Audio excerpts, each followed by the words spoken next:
Okay, let's unpack this. Music in commercials. It feels like it's just there in the background, but it's not, is it? It's actually a powerful tool. It's a precision tool. I mean, think about it. The main job of any ad is to grab your attention right away. Especially when you're scrolling or you're in a busy marketplace where everything kind of looks the same. Exactly. And sound is the fastest way to do that. In fact, research clearly shows that ads with some kind of music, a beat, a melody, are remembered way, way better than ads with just talking. So our mission today is to figure out how they do it. The specific tricks companies use to connect a sound to a product and how they make that connection stick in your brain for, well, sometimes for years. And it all starts with emotion.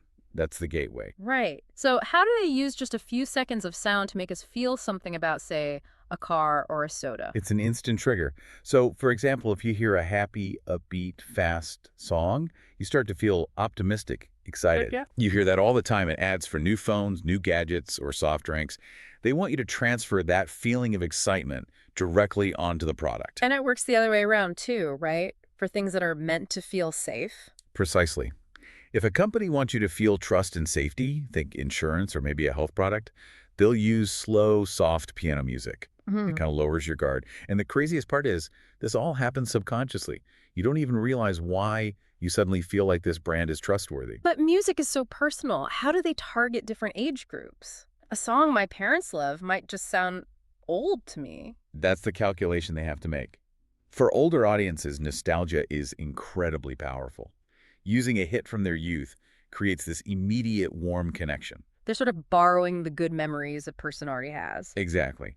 And for younger audiences, they do the opposite.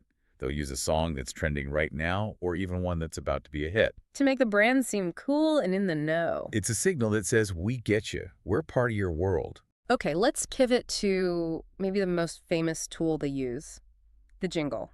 Everyone can probably sing a few right now without even trying. What makes them so powerful? A jingle isn't just a song. It's like a piece of sonic engineering. It's designed from the ground up for one purpose, to get stuck in your head and promote a product. So what's the secret recipe? What are the technical parts that make it stick? It's all about simplicity. They almost always use simple, happy-sounding scales. And the key is repetition, repetition, repetition. Your brain can process it easily, but it has a really hard time getting rid of it. That feeling, that's the earworm, right? When a song's just on a loop in your head. That's it. And advertisers want to create an earworm. Because the jingle's looping in your head, so's the brand name. And then when you're in the store deciding what to buy. That brand just pops into your head first. It's a huge advantage. It's all about brand recognition right at the moment you're making a choice. This sounds a lot like the idea of an acoustic identity. Can you break that down? Is it just another word for a jingle? It's bigger than that. An acoustic identity is the entire sound of a brand. It could be a jingle, but it could also be something much shorter. Oh, like the little sound a computer makes when it starts up. Exactly, that little chime. That's a complete acoustic identity. You hear it, and you instantly know the brand without seeing a thing. So it's like their sound logo. Perfect way to put it. And when you hear that same sound everywhere, on TV, on the radio, on an internet video, it builds this feeling of professionalism and reliability. Okay, so if the acoustic identity is the logo, then the choice of music genre must be like the clothes the brand wears. It tells you who it's for. That's a great way to think about it. Picking the wrong genre can completely backfire. It can make you feel like, oh, this product isn't for me. Can you give us some clear examples? Sure. Think about luxury sports cars. You're never going to hear, like, a quiet folk song. No, of course not. You'll hear this intense, grand orchestra music, or maybe a really modern electronic beat. It communicates power and technology. And for teenagers.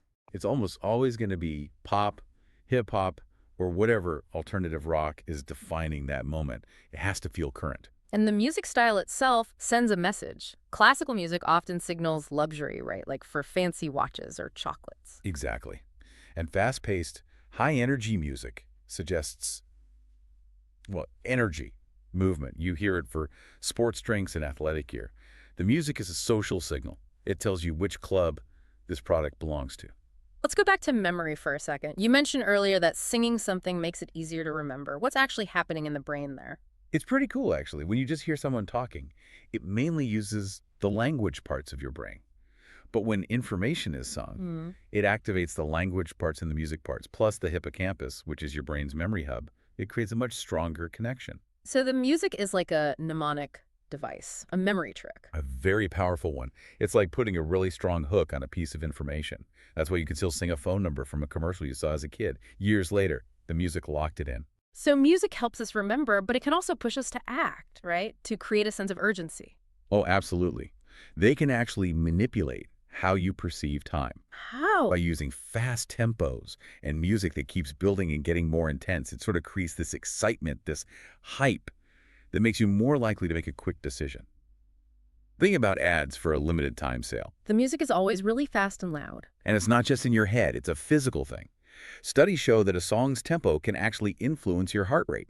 No way! Yes, the music speeds up, your heart rate can speed up, and it puts you in this state of alertness, ready for action. They're literally getting you physically ready for the buy now message. That's wild. Okay, what about the technical side? The balance between the music and the person talking over it, the voiceover. It's a delicate dance. Hmm. The music has to support what's being said, not compete with it. So what they'll often do is start the music a little louder to grab your ear. The attention bump. Right. And then as soon as the person starts talking, the music volume drops down. Yeah. So it's sitting underneath the voice. And what about when the music just stops completely for a second? A dramatic pause. Wow. It's like audio punctuation. The sudden silence forces you to pay attention to what's being said right at that moment. A huge price drop, a key feature. It makes that one detail impossible to miss. We've talked a lot about melodies, but what about just sounds? Sound effects. I swear, every time I hear a car door close in an ad, it sounds impossibly solid. That's because it is impossible. Those sounds are almost never real. They're created in a studio to sound perfect. Ah, I knew it. A perfectly engineered thud from a car door communicates quality and safety.